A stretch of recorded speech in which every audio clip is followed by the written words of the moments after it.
Steve Wakoli has been working for 3 years to perfect his skills in Kung Fu, a popular martial art taught at the Kenyatta University Confucius Institute.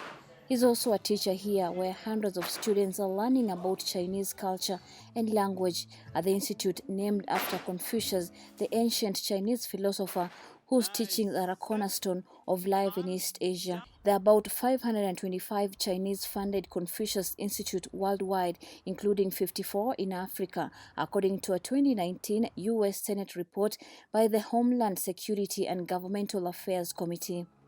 Jacob Ratemo is one of more than 500 students enrolled here.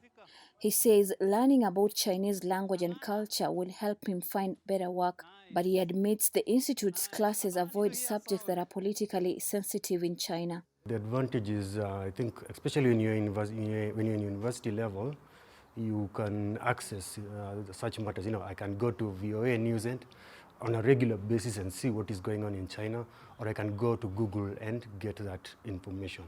So yes, I can admit there are a few challenges when you ask those questions to the Chinese themselves. According to the U.S. Senate report, Confucius Institute funding comes with strings that can compromise academic freedom.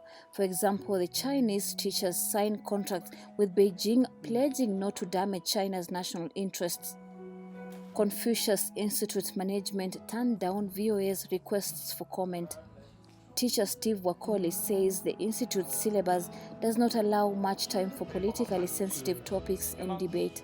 Analysts say the Confucius Institute suppressed discussions on topics like Taiwan and Hong Kong to protect their funding from the Chinese government. There have been issues around whether or not the institute is being used to propound what would be seen as anti-democracy, anti-human rights. And those concerns are founded in terms of what is the official Chinese policy on Taiwan, on Hong Kong. Educator Jonathan Wesaya told VOA that the institutes are doing injustice to students by limiting their learning and exposure to different ideas. Yes, the opportunity comes in through the Confucius Institute, funded by China. That is okay.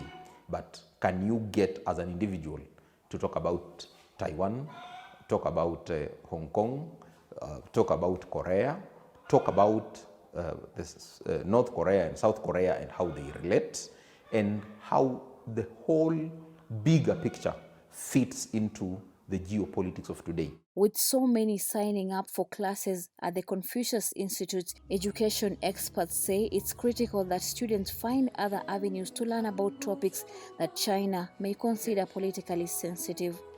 Victoria Amunga for VOA News, Nairobi.